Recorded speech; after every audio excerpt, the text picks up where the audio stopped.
I'm the Soundtracker, and today I've got a tape deck on my bench. So what's happening here is the deck itself, according to the guy who purchased it, says one of the decks is running too fast and the other one is running too slowly. So what I'm going to be doing with this is going through, replacing out the belts, taking a look and seeing if it has a tire idler that we might need to give some polish to or replace. And from there, we're going to go ahead and take a look at the speed adjustments. So let's get to it. Here's the deck in question. This is a Technics RS-T33R, and this thing packs a ton of good features for a cassette deck. When I say this thing packs features, I mean this thing packs features.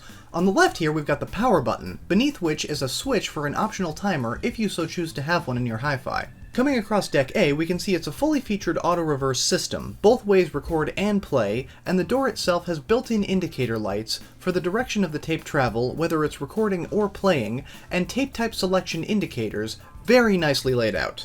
In the middle here we've got the tape counter for deck A, as well as some buttons for recording functions, record mute and synchro start, for dubbing one tape to the other. Deck B is a modest playback deck with no auto-reverse, but the word series play is interesting there.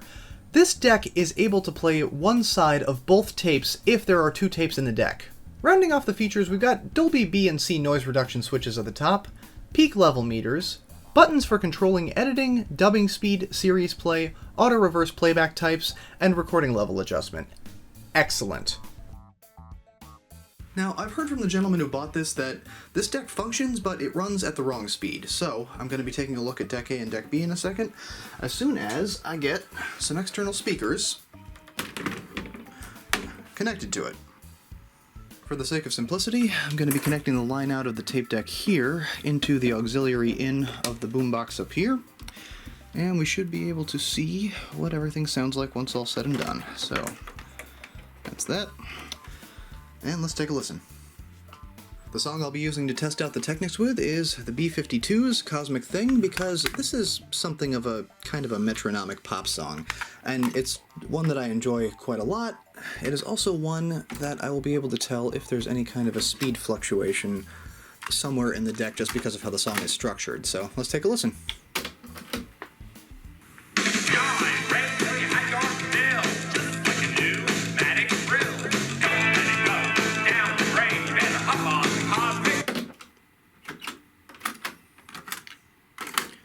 And deck 2.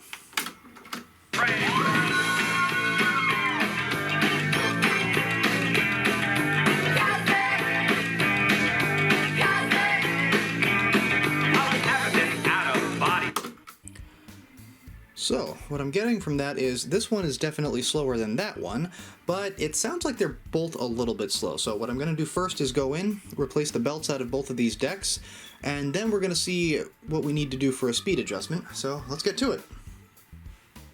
But first, for anyone who's curious, this is what the album should sound like.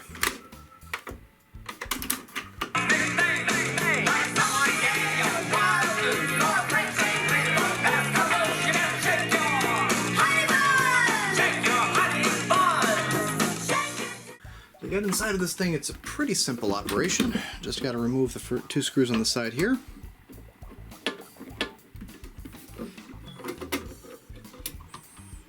Two screws on the other side here. Oh, great. I can hear the ice cream truck down the street. And the 73,000 screws along the back here, which just kind of encompass the perimeter, so...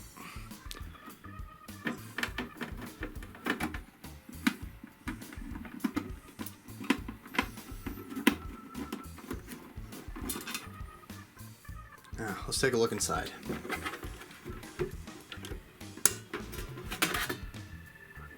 Here we are inside of the deck, and we have the usual kind of mess of spaghetti of wires, but we're going to be focusing first on getting the two tape transports out. So, let's take a look around and see what we can see. Okay, and somebody's already been inside of this, actually, and the reason that I can tell that is because we're missing a couple of screws along this. You can see on the back of the tape transport for this deck, there's screws in place to hold the deck to keep it from jostling while it's playing a tape. On the other deck, though,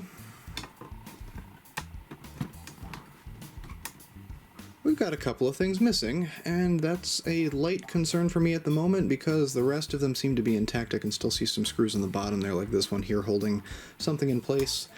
It's just kind of odd to see that.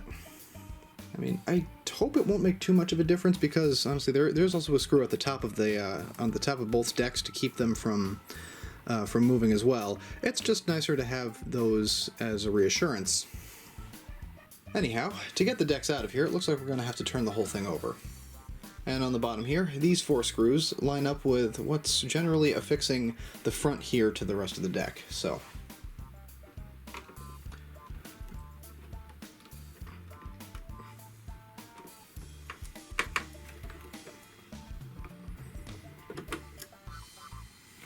Let's see if we can wrestle this apart.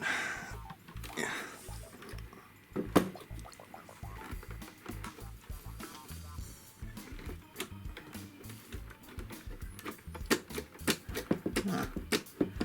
Yep, well, it's wiggling, so...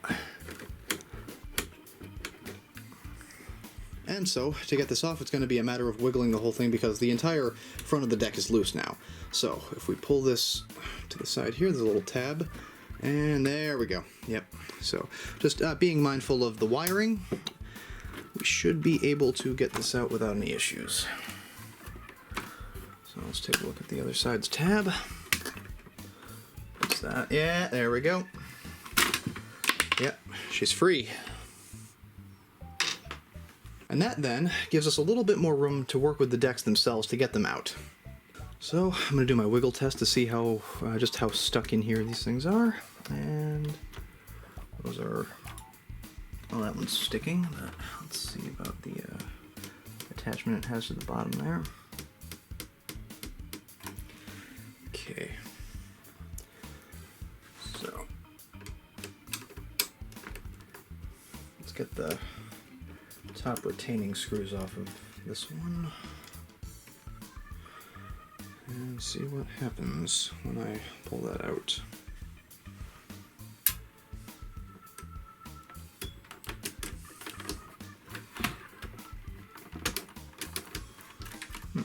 Ah, there we go. And as usual, eject saves the day.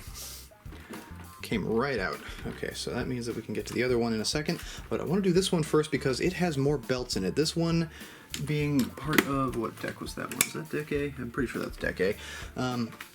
This one being on that side is attached to the tape counter here. And if you take a look down here, you can see a belt kind of attached on the inside here and then attached to this here. This is part of the tape counter. And the reason I want to start with this is because it's going to have more belt work needing to be done to it. So let me get that here. And yep, hunch was right. Belts are a little bit on the worn side. That hunch was righter than I thought. When I look at these belts, these are cracking. And so it would only have been a matter of time before I had to actually go back in here and redo this. So when you have an old deck, best to change out your belts anyway, even if they look good, because this happens. Now that we have the mechanism itself free from the rest of the deck, I can give you kind of a general rundown of the anatomy of the deck and how it works in relation to playing a tape. So this is called the transport mechanism. What happens in the transport is there's 2 motors here, this one down here and this one up here. Now, those 2 motors correspond to some stuff on the front here and some stuff in the middle. So what's happening is the motor on the bottom here has a very large belt wrapped around it. You can see through the inlet there. The belt that's connected to that particular motor here attaches to these 2 things right here. These are called the capstans, and this being an auto reverse cassette deck, the capstans have to play first in one direction and then in the other, and they have to do so reliably. Now, in order to do that, there's a single belt on the entire mechanism for that motor. The belt runs across 2 flywheels back here. As I move that particular flywheel, the flywheel on the other side that's attached to that capstan is also moving that portion of the motor. Now, the belt in there is wrapped up so that it's able to run both of these things at the same time. The other motor is attached to the top here, and this motor right here is connected to these little gears right here. Now, these gears run down to what's called the supply reel and the take-up reel. So what happens is the tape comes off of the supply reel here, gets fed onto the tape transport here, makes contact with the erase head and the play record head here, comes across the entire mechanism, is held and kept at a decent speed by the capstan and the pinch roller here. That's pulled along by the second motor down here, which keeps it spinning and comes back up to the take-up reel, which will spin at a constant speed to keep the entire tape moving. So in order for everything to go at the right pace, the belts have to be fresh, and usually inside of these decks I see a kind of a rubber tire on these things, and that's what would keep pressure between the supply reel, the take-up reel, and the motor assembly here. But this one does things a little bit differently. In this particular mechanism, there's plastic gears on top of the motor itself. The gears are connected to more plastic gears, which will eventually connect to the supply reel or the take-up reel, depending on whether or not you want to play fast forward or rewind. So I don't have to do anything about that because all of the teeth there are pretty well intact, and that wasn't really the issue at hand. The issue was with the speed, and that brings us first to replacing the belts. So let's get the old belt out of this thing, and it really just looks more complicated than it is. Let me show you how to get the belts out. Taking a look at the back of the transport mechanism here, you can see we've got a pretty clear area of separation between the two metal components here. So let's take a closer look at this and see where the screws are themselves. It looks on the front here like they're... Yep, okay.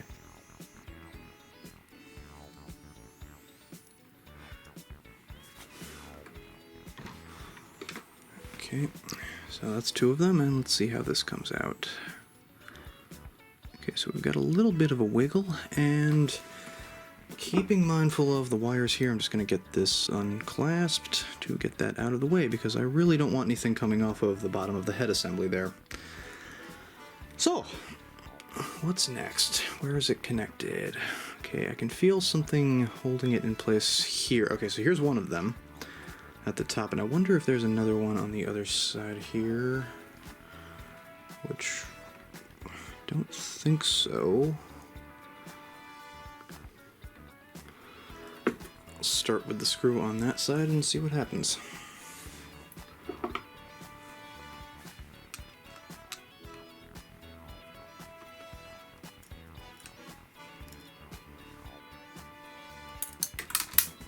Oh, whoopee.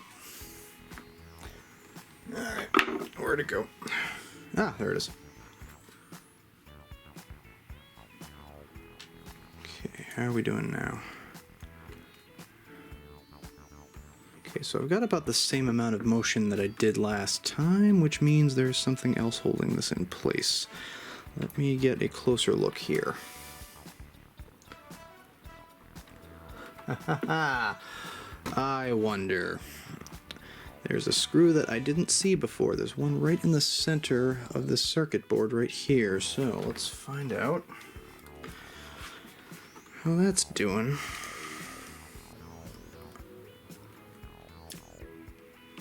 Got it. So let's see what happens. Aha! There we go. We've got some better movement there. And there we go. Okay, so it's coming. Well, it's wiggling more. There we go. Okay, I think I got it. Yes, perfect. Okay, so it's coming apart. Come on. Okay, what do I have to actually contend with here? I feel like I'm getting caught on some wiring, and I don't want to get caught on wiring. Okay, so we've gotten the back off, and now I'm going to have to do a whole lot of feeding because I don't really want to mess with the wiring of this. I have no idea how these connectors come off. They don't look like something I've ever seen before, so I'm just not going to touch it. Now, that being said, I'm going to have to do a lot of fancy-dancy fiddling in here. So what we want is for the belt to wrap around the motor at the start point here. We want it to come around this flywheel entirely and then go across the top of the other one. So let me pull the old belt out first, and then we can see what exactly all else we need as far as belts go, because fortunately there's a whole lot of space for me to be able to work tweezers inside of. So let me get that off of here first. And we can go from there.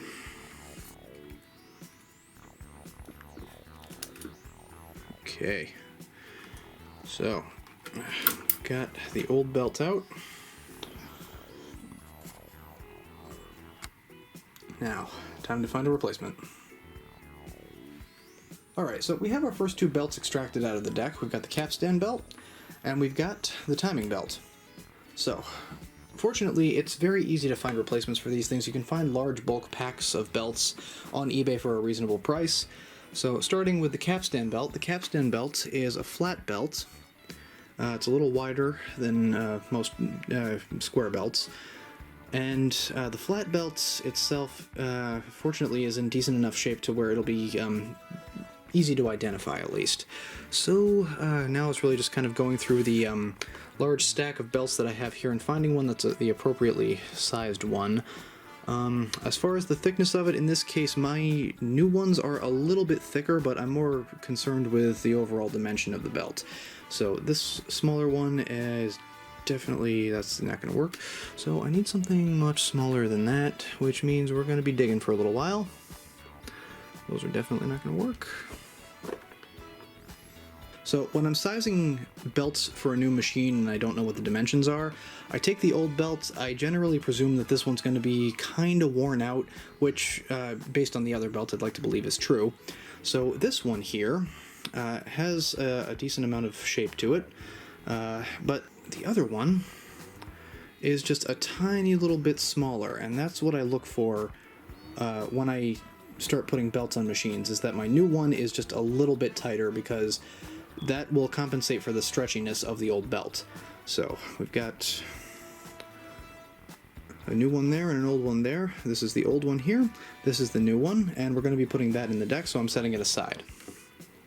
And I'm not going ahead and choosing a belt for the second deck yet, because the second deck is actually not an auto-reverse deck. So this belt is going to be just a slight bit larger than the one in the other deck. So we're going to be sizing that one separately.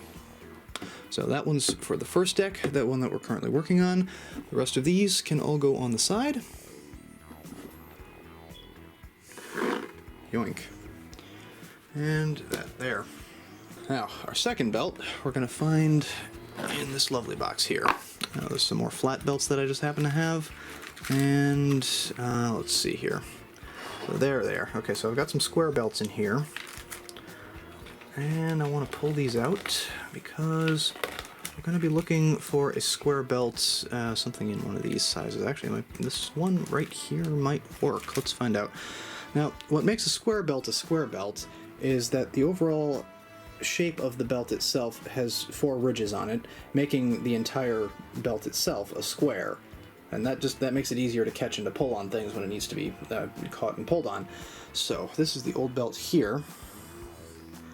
Take the new belt behind it. Let me see what kind of shape we've got. And good. Okay, so that one, I'm glad I got that on the first try, actually. That almost never happens. Cool. So here's the old one, here's the new one. That's going to be going in, and this can be tossed out. Alright, so we're back with the deck, and the belt has to go on in a specific way because the motor itself up here only rotates in one direction. And that's important because even though this is an auto-reverse deck, the motor up here is always spinning in the same direction. Now, the reason that there are 2 big flywheels in there is to compensate for that. So these 2 flywheels attached to the capstan up here, if I can get all this stuff out of the way. And that's what I was talking about earlier with the belt orientation.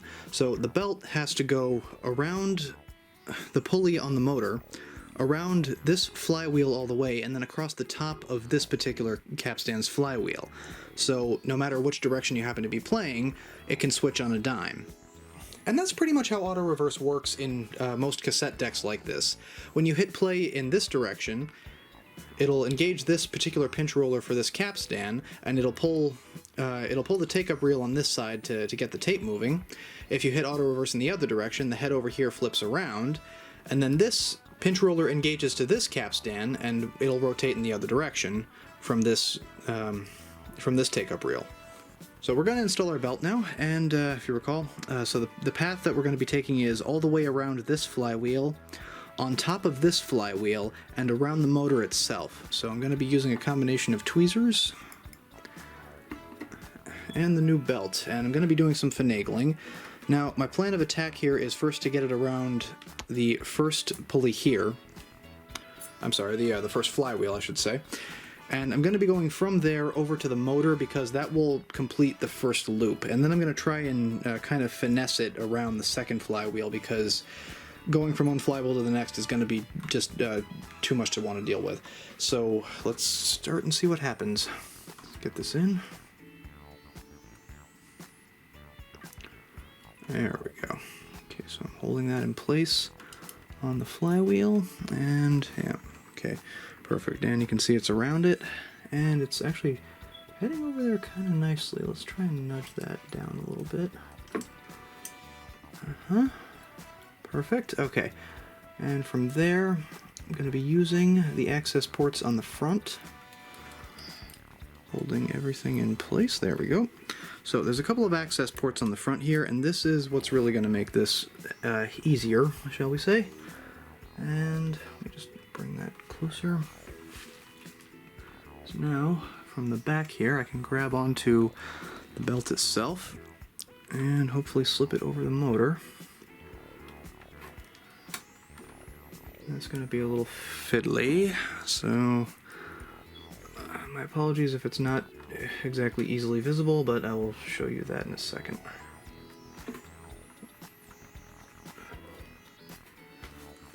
Okay, so I got it towards the motor, and now let me get in around this side. Come on, come on. Don't disappoint me. As you can see, I've managed to get the belt around the first flywheel there. I've managed to get it around the motor pulley, and now let's try and get that last little bit around the other flywheel because it's still off of that last one. So, to do that, fortunately there are a ton of access ports on this thing, and I'm really happy about that. I'm going to grab onto the front here.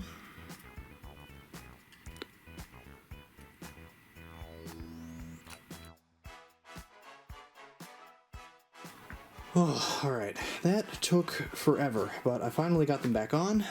The new belt is going currently around the flywheel there, as you can see, going all the way around, over the flywheel on the right here, and you can see them both parts of the belt traveling over there, up to the motor on the side here. So, with that being the case, now I can finally get this shell back together. So, we're going to very carefully, very, very, very carefully get the motor back into place, and before I seal anything up, I'm going to make sure that all's well.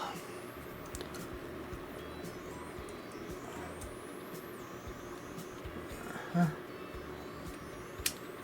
that there, okay. I just want to make sure that everything holds together first, and I'm gonna spin the flywheel and make sure that everything is still attached as it should be. And everything's still moving and hasn't come off yet, so I'm going to take that as a good sign. Everything is also moving as it should, which is even better. So you can see by my spinning this flywheel here that these two, that the flywheel on that side and the motor on that side are also spinning, and more importantly, that flywheel is spinning in the opposite direction as I'm spinning this, and that motor is spinning in the same direction, so all's well. Awesome. Let's get the screws back into this thing and get it all back together.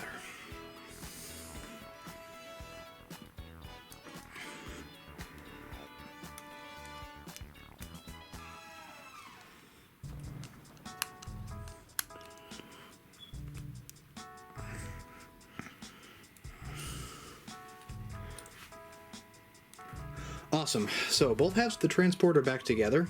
The belt is still where it needs to be inside of the mechanism, and all that's left is attaching the timing belt. And the timing belt slides around the take-up reel. There we go. I'm going to slide that over just to let it hang for a second on the side of that, because that actually makes it a lot easier to put in. So belt's in place, we can get this where it needs to be inside of the mechanism.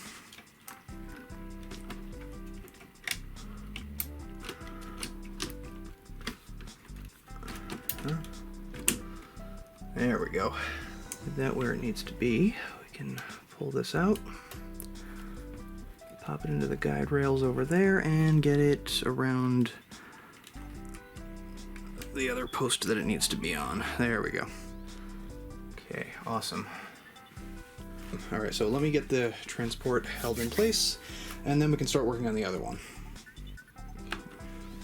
Just put the one screw in the top here, and that ought to keep it from getting loose.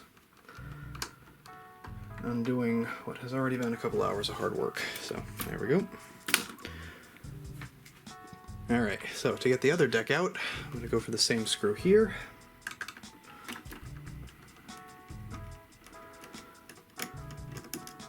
And also, I do want to say, this eject mechanism is kind of strange. I don't often see eject mechanisms that have the whole bar up here as a part of it. So that's kind of a funky one that's unique to this specific deck. So give me that screw, and we can get the rest of this going. Come here. Oh boy, it's stuck.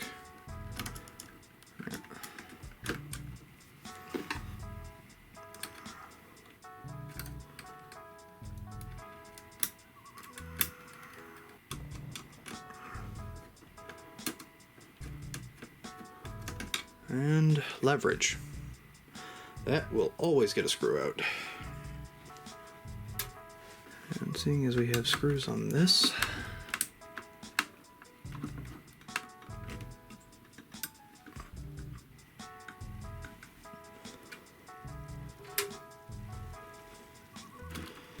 okay, and that should free up the deck. Perfect. Okay. Let's get some of these out of the way.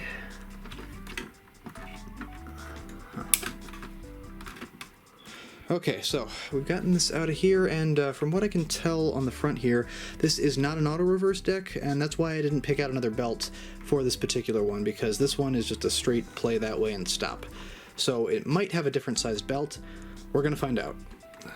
The rest of it is the same kind of shell design though, so it's the exact same process of getting the same screws out. And I'll open it up and see what we have.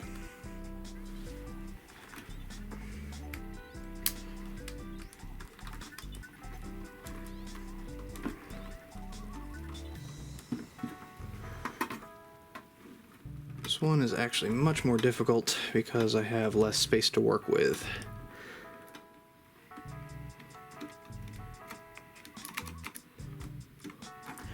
Okay, so we've got the back relatively off of here. Oh god, that's much easier on this one. Cool. So, I've got the back off of here, and we can look and see deep inside of that. Actually, let me... Yeah, you can see exactly the layout of everything, where the belt is going, and fortunately, everything is much easier to get to this time around. So, let's pull that out of there, and take a look at some belts. Now, what I want to know first is, was my hunch correct about the belt sizes? This is the old one from the first deck that we just did the repair on, and this is the one from the other deck. So let's see how we do here. And yep, so my hunch was correct. This one is a little bit smaller to accommodate for there not being a second capstan in the machine, and that's why we're sizing this one separately from that one. So, got our pile of belts, we've got our old one here, and let's see. What one is a good size to go inside of that machine? Let's try this one.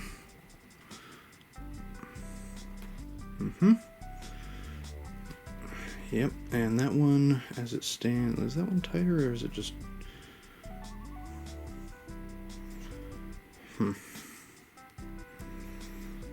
That one's actually a bit looser. Interesting. How about this one?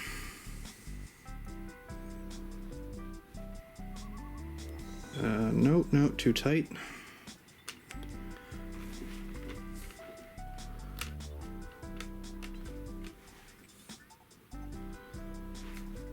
And I think we found a winner. So that one is the one that I'm going to be putting back into the other deck.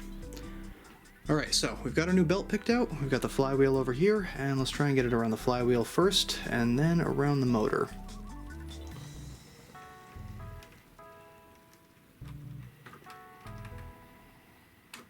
And after a little finagling, I've got it up over the flywheel, now to get it onto the motor.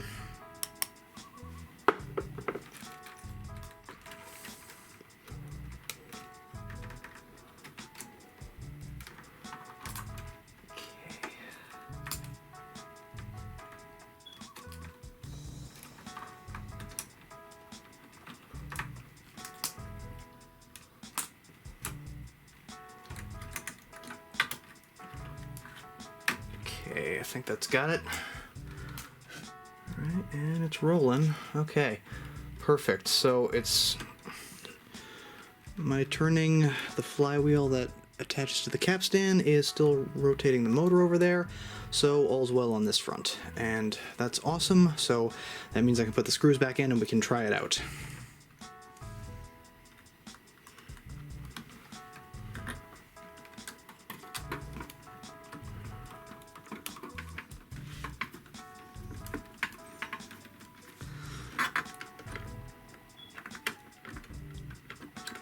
Alright, it was a bit of a tight fit, but the shell is back in place. Wiring's all connected, and let's get this back inside of here. Okay, there we go. And does that work? Yeah, perfect. Okay, so let's get the screws back into position.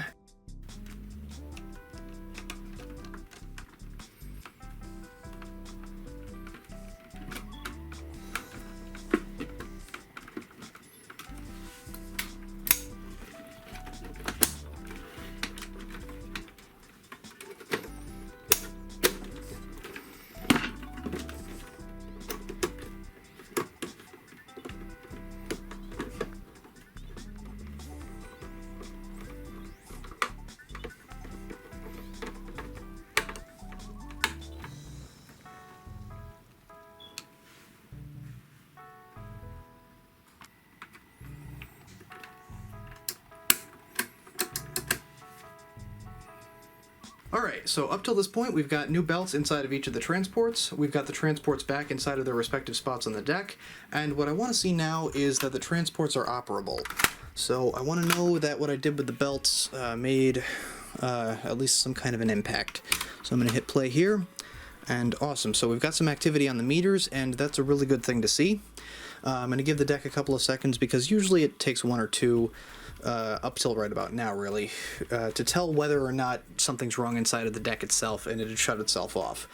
Auto stop is a wonderful thing. So, I'm gonna try fast forward too. Yep, that's working.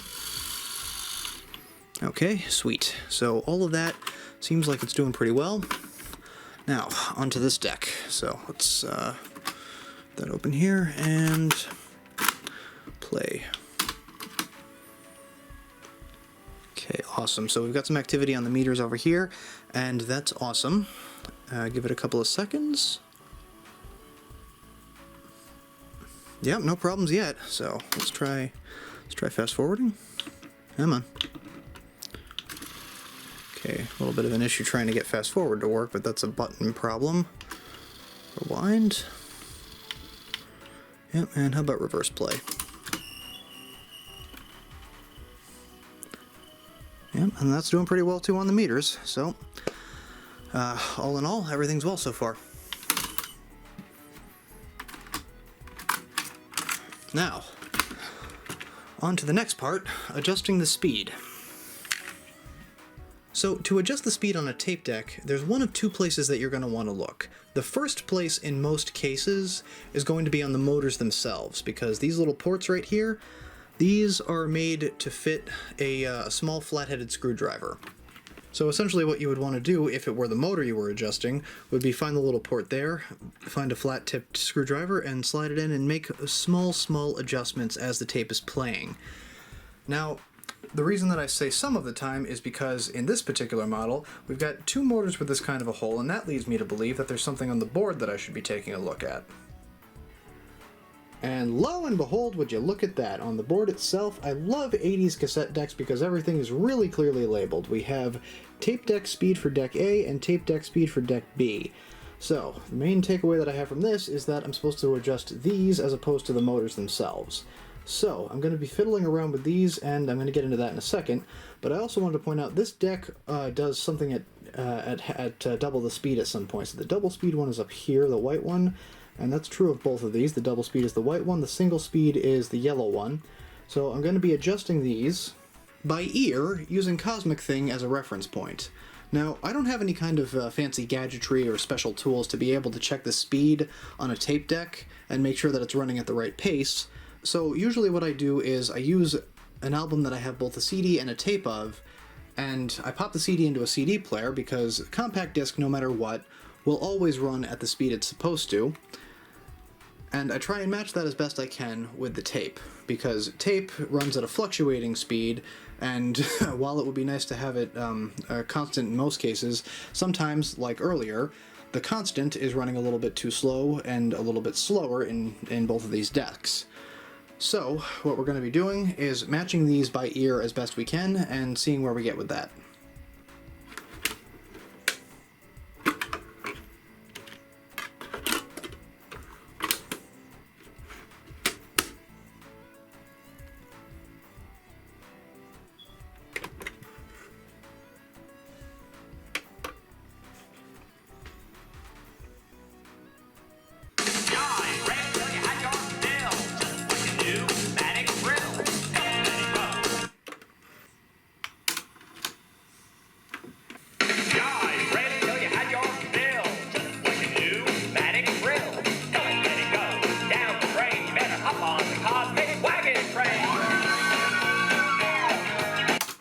And back over to CD real quick, just to see that I got it matched.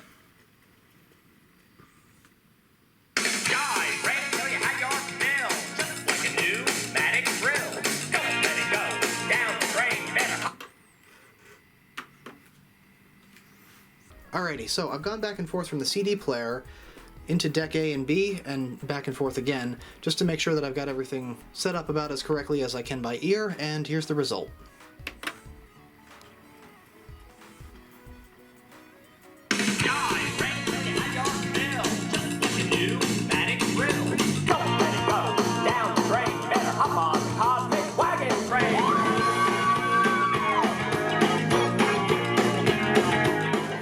Alrighty, so you saw the speed adjustment process that I like to do, and honestly, I think it got some good results here.